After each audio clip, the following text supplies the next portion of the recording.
Hello, everybody. Andy Jacob here with the DotCom Magazine Entrepreneur Spotlight Series. I have a great show. I've been waiting for this show for a number of weeks. And of course, everybody that watches the show, there's one thing that I love to do. Even more than interviewing, my top level CEOs and founders, I love to eat. I'm a big eater. I go out to eat all the time. We cook in the kitchen, not too much cooking, mostly ordering in. But one thing I love is a flavorful spice. Nothing gets me, feeling so much better about food than if it's spiced correctly and if it tastes great. And we came across this amazing spice company. I know it's unusual, .com magazine, but we talk about everything and we talk about entrepreneurial journeys. And one thing that's come across the desk when we came across Casa M Spice Company is what the founders are doing with this spice company. It's so remarkable. They're building it. People are loving it. It's expanding. We're getting hockey stick growth curve. Everybody's talking about it. So we've been able to invite Manny Hernandez, the chief operating ninja, on the show today, and Mike Hernandez, the chief spice officer. And we have to get into this because it's so interesting. Wait to hear about the entrepreneurial journey, the way they came up with it, and what's going on with the company. It's a great story.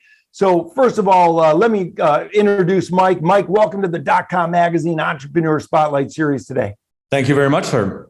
Yeah, it's great to have you. And of course, Manny, the Chief Operating Ninja, welcome to the show. Thank you so much. Thanks for having us. All right, Mike, let's get into it. We've got so many questions, but give us the 30,000 foot view. Let's pull the lens back to 30,000 feet. Tell us about, of course, this award-winning flavor that you've been able to come up with and why so many people are attracted to it and everybody's trying to grab it off the shelves right now. Of course. So when I graduated from high school, it was pretty clear to me that I either wanted to go to the CIA and become a chef or go to Tulane and get a PhD in chemical physics and blow stuff up with lasers. When I said that at the time, everybody thought I had 18 heads. It's like, what is he talking about? Those aren't even remotely the same. To me, and this is pre-modernist movement, to me, it was always chemistry in the kitchen or chemistry in a lab. And then obviously you fast forward through the modernist movement in cuisine and folks are starting to understand why to me it was one and the same. So blowing stuff up with lasers, one, very guy thing to do. Didn't really think too much about who employs you after the fact. All I heard was crickets. So I got into consulting right about the right time and started doing mostly Unix consulting, but then bridged into information security. All the time that I was doing all that, once I left Tulane, I started missing the flavors of Cajun food and Creole food and the stuff that I was doing back then, cooking, and started blending what now is called chain reaction. So it's been about 25, 30 years in the making. And I started an information security consulting company that was based in Austin, ran that for 14 years, still had the spices going in the background. And during that time, anytime that we had people over to the house, it was pretty common at the end of the evening for someone to say, pull Manny to the side and what was Mike using in that? What did he put on that? And then it would always devolve to, will you get me the recipe or, can I buy some? And so once we sold the other company, we were down in Cozumel. Manny says, it'd be really nice if I could stop selling dime bags of chain reaction out of the kitchen and we actually slapped a label on this and made it for real. So that was how the company was born. And more importantly, make a profit. Well, there you go. So what we wanted to do at the time was give people the ability to spice confidently, to be able to pick up something and know that what they're going to shake on their food is going to add flavor and give you the ability to plate amazing tasting food easily without any kind of issues worrying about oversalting or how to use the spices. So that's what we did. We went out and created a whole line of spices that are very low sodium. So you control the salt, we give you the flavor. I love it. You give us the flavor, you control the salt. It's fantastic. When we think about it, here we are, Manny, you're out. Everybody's asking for the recipe at the end of the night, after the big dinner. And, you have these, what you call little dime bags and you're giving them out to people. And then you said to yourself, hey, we can build a profitable business on this because people just love what we're giving them. And I love this idea where it's the perfect sort of ingredient. So let's talk about that, Manny. Where did that idea come from? That let's just give them sort of the perfect award-winning flavor where it just becomes a no-brainer for them to put on their food. Well, we always knew I always knew that Mike had a superior product.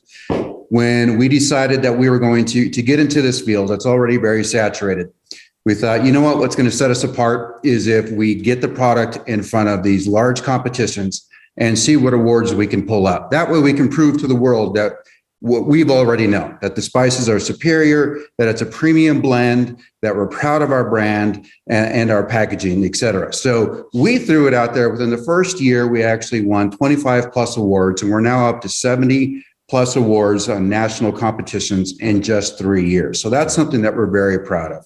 So again, now that we've had that proven track record of entering these competitions, really know that it sets us apart. We know that we have that premium blend, and that we did all that before really entering into the marketplace. And the nice thing is that and the nice thing really is that everything that we did it in a low sodium package. Mm-hmm. So there's no sodium, there's no MSG, there's no artificial anything, everything natural, no animal products, no gluten, no, any of the common allergens or any of the other fillers. We don't do fillers. So everything that we deliver to you is for promoting the flavor. We deliver great flavor, and you get to control the salt. Yeah, in fact, if you were to place Chain Reaction, which is our seasonal and cattle drive on your table, replace salt and pepper, that would reduce your salt intake by 80%. Wow, that's fantastic. Chain Reaction. I mean, you have so many great names. And of course, Casa M is the house of Manny and Mike. I mean, you really love this branding, and you've done such a great job. Now let's talk about, Casa M. I mean, where are we finding it right now? I mean, obviously we can get it online, but where else can we find it to grab it off the shelves? So we're in just about all the big grocery stores in the Texas region. So we started off in Central Market, then we grew into Albertsons, which is in Texas. That's Albertsons, Safeway, Tom Thumb, and Randall's, and that includes all of Texas, a little bit of Louisiana, a little bit of New Mexico, and I believe a little bit of Oklahoma. And then Walmart picked us up. And then H-E-B picked us up, and Market Street picked us up. And so now we've just gotten told that we've been picked up by Kroger. Mm-hmm. So we're in just about all of the major grocery stores in Texas at this point. And then we have a whole slew of smaller specialty butchers, specialty grocers from coast to coast. And on our website is the store finder that'll allow you to find a local retailer. I love it. It's so fantastic when we think about it. Now, Manny, I mean, people are going to be watching the show, and they know about all the awards and the taste and the sort of the way in which you've made it sort of a healthy way to go with your Casa M spices. How do you get into the first store? I mean, do you walk in with the spices? What's the story behind that? Well, that is a combo. I was going to say that is an interesting story. So again, we know that we're in an industry that's pretty saturated, and trying to get that face time with the buyers is really difficult. And of course, every grocery store chain nationally does have, there's no uniform system that everybody uses. So basically it's getting in front of the right people. You have to just really get into the trenches, dig and dig and dig until you find that right contact person. And then when you find that contact person, after the first 20 no's that you're going to receive, on that 21st, you really do hope to get that FaceTime meeting with them. And so that's what we've been doing. We have a team of folks sort of scattered throughout the U.S. We have team members in Florida, Texas, and we're here in Arizona right now. And we're really just knocking on doors, trying to get into these grocery store chains. In fact, the last show that we just did last month really did produce a lot of results. So we got FaceTime with buyers on a national level. And by the end of the year, actually by the end of the summer, you will be able to find us from coast to coast. Correct. Mm-hmm. I love it. Congratulations. I mean, that's the type of growth that we love to see. Now, when we think about it, Dr. Mike, what food is the food that you feel really gets the best sort of, coverage with the Casa M Spice Company? How did it start in your home? What were you serving at these gatherings that everybody at the end of the evening, went to Manny and said, hey, we need a little bit of that, what you call the dime bag. And then dime bag chain reaction. Yeah. So what foods are we using it on mostly right now? So it's evolved. My background, my wheelhouse was obviously Cajun Creole, because that's where my mom was born in New Orleans. So I was used to that food. When we moved to Texas, we actually started doing more barbecue and briskets and that sort of fare. And so Cattle Drive and the rest of the lineup sort of came after the fact. So Chain Reaction was always there. Chain Reaction was my first child, and I've been tinkering with that formulation for 25, 30 years until we put a fork in it when we first started the company, because it was as good as it's going to get. I love it. The Chain Reaction. Chain Reaction is the best. And so that's our seasonal, and it goes on to everything. After COVID hit, Manny and I ended up doing the first lockdowns here in the Tucson area, which is where his family is from. And he's the youngest of 11 kids. And so all of them were in that older, sort of vulnerably age range. And Manny and I thought, hey, what a great thing that we could do if we, just went out and bought a whole bunch of stuff and cooked for the family during the lockdown so that they didn't have to worry about going into the stores and exposing themselves. So that's kind of what we focused on the first lockdown, and it went over really well. But the funny thing is, as Hispanic as the Tucson area is, you went into the grocery store and there was not a single bean. There was no rice to be found. There were no tortillas. There was nothing Hispanic about the grocery store at all. So I defaulted to my Asian cuisine and was like, okay, so I'm going to try Casa M Spices on Asian food. So now we've done Indian food, Asian food, British food. There's nothing that you can't do with it. So where it started off all as barbecue rubs and primarily aimed at grillers and smokers, it's really very much the case now that our website has hundreds of recipes that are all geared for cooking in the kitchen as well. Mm-hmm. So it really doesn't have a pigeonhole, even though the front of the Good Shepherd can says that it's for lamb. It's fantastic on potatoes. It's good on chicken. It's great on pork. It's good on just about everything you shake it on. So all of them are born from Chain Reaction. So for Good Shepherd, I start with Chain Reaction and add other stuff to make it Good Shepherd. Same thing for Cattle Drive. So because there's that chain reaction that ties everything together at the base, they're really very, very flexible and can be used on a lot of different things, which is really it's so powerful. I mean, I love the story, what you guys are doing. It's so remarkable. You mentioned brisket, one of my favorite foods. I mean, I could see everybody's. Yeah, I'd love to get some of that Chain Reaction and all the different flavors and try it all. How secret is the recipe? In other words, do you have it locked in a vault down under the, house, and, it's like a Coca-Cola recipe? I would imagine you have to be very protective about what you do. Very much Absolutely. So. There's 11 ingredients in Chain Reaction, varying obviously in concentration, how much of what you put in there.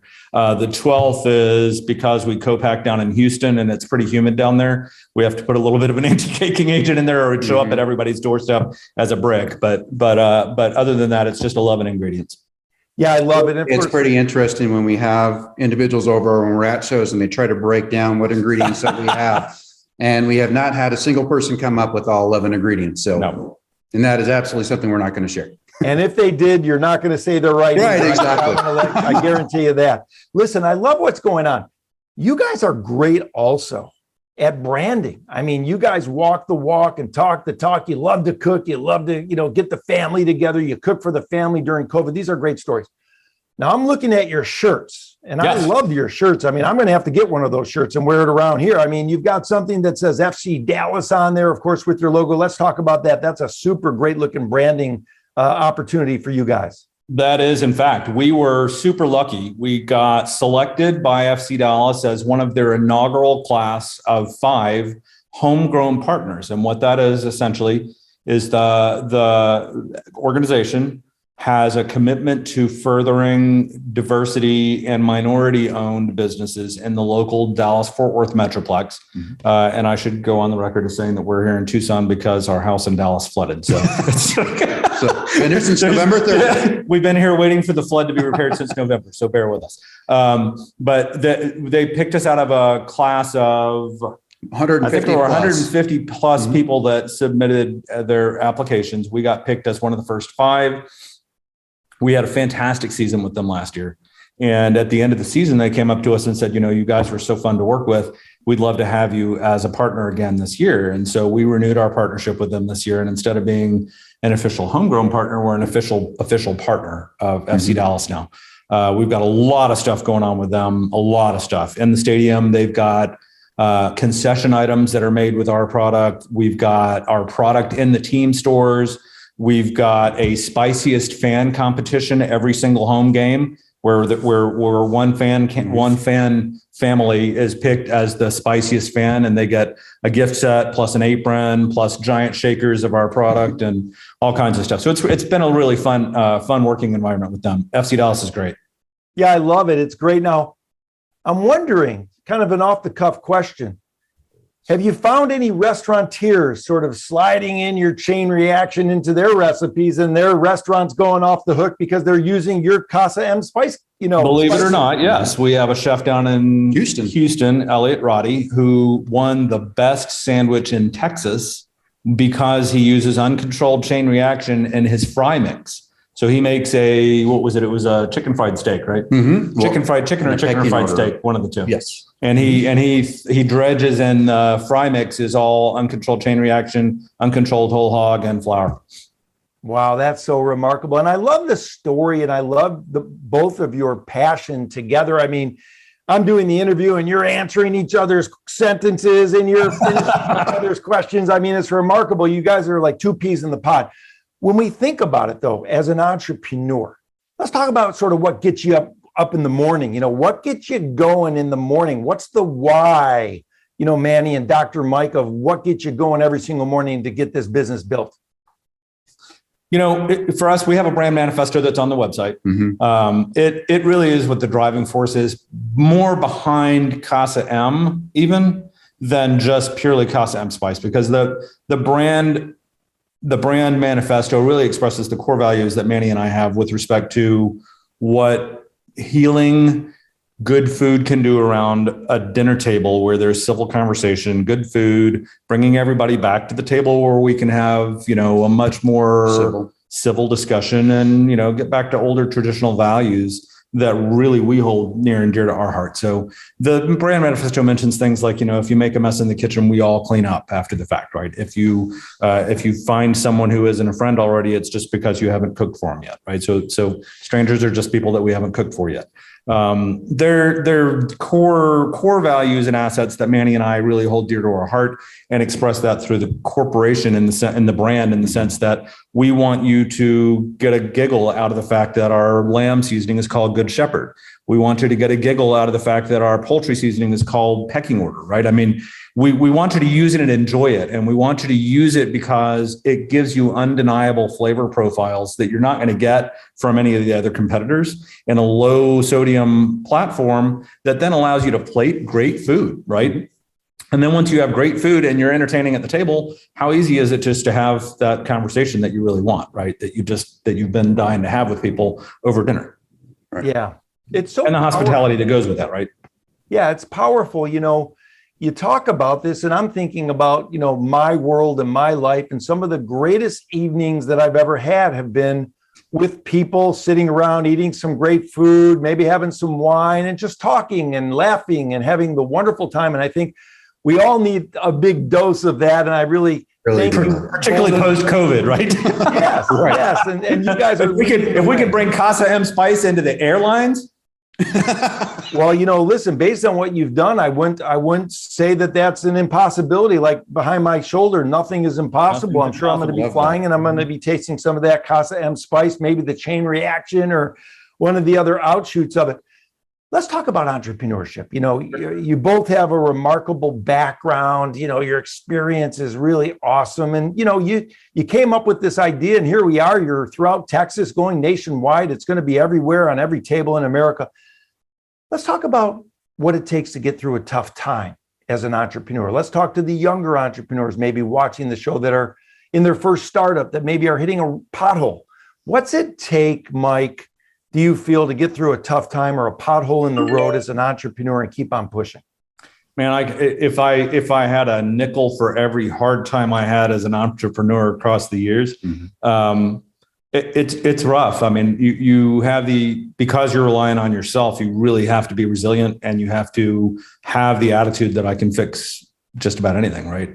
You have to be truthful with yourself about your product. Obviously, if there's no call for your product in the market, or you're not getting good market adoptance, you do have to actually look back at the product and say, do I have the right product? Do I have the right demand for the product? But if you're sure that you've got the right demand for the product and the product's good, then you really have to take the responsibility for being the steward of that messaging, making sure that you don't get too dejected, because as Manny said, for every 100 no's you get, you may get one yes, but that one yes opens a door. Right. And that one yes may be a small door, but that small door grows over time. And those sources of relationships, it's a very much a relationship buying industry, right? Even though it's just spices, you'd be amazed how many times you have to see the logo, how many times you have to get something in front of you that says, I want to try that brand before someone actually picks it up and looks at it. So to me, the biggest take home message is you have to be super driven and you have to be very dedicated to making it work, because the only person who's going to make it work is you. Mm-hmm. Agreed. What else? And patience. Yep, agreed. Patience is important. Yeah, neither one I of love it. And that is not a skill that we pride ourselves on. But we do well together with that, right? So I get frustrated. Manny's like, we've only been around for 3 years. It's okay. We're going to do fine. Well, you guys are doing amazing. We both need each other on that. So when I'm frustrated, he'll help me out, and then vice versa, of course. Yeah, that's powerful. And of course, Manny, Mike mentioned that you have a number of people around the country sort of going out and sharing this wonderful Casa M story.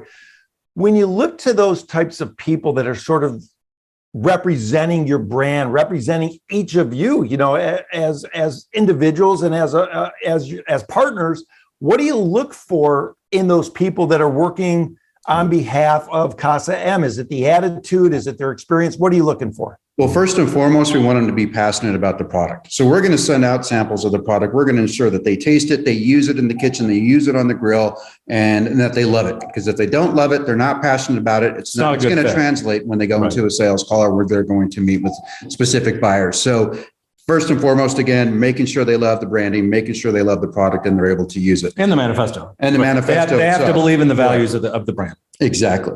And secondly, just making sure that you can't be shy in this business, and you are going to be told no. And we were told when we first started this by one of our first reps that we have, they said, you know what, these buyers are basically going to tell you your baby's ugly, and you're just going to have to sit there and take it, and you're just going to have to keep coming back and prove them wrong. And boy, was she right.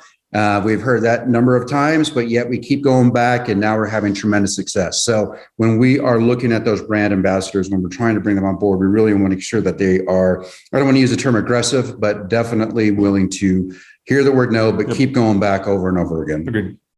Wow. I have a funny question, because when you have your brand ambassadors go out to the people that are making the decisions, do they bring food with them to sort of put the chain reaction on top of, or do they just put a little chain reaction on a spoon? How does that work? How do you get the taste flavor to the potential buyers? Yes, on all of the above. Yep. Ideally, you want to have something prepared with a spice blend that you can take in, but then you do want to make sure that there are the spices available so that they can taste as well.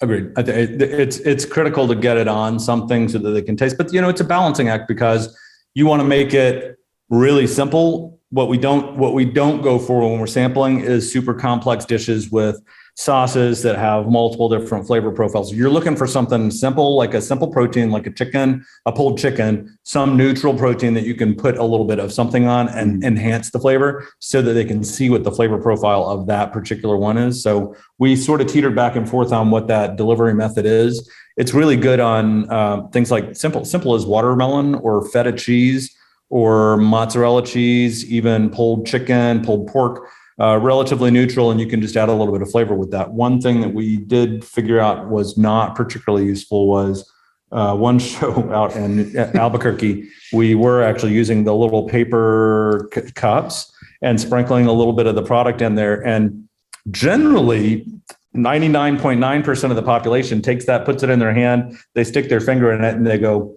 right? We had a guy that grabbed the little thing and went like that. Well, not only did he get a lot on his tongue, but it vaporized and went into his eye.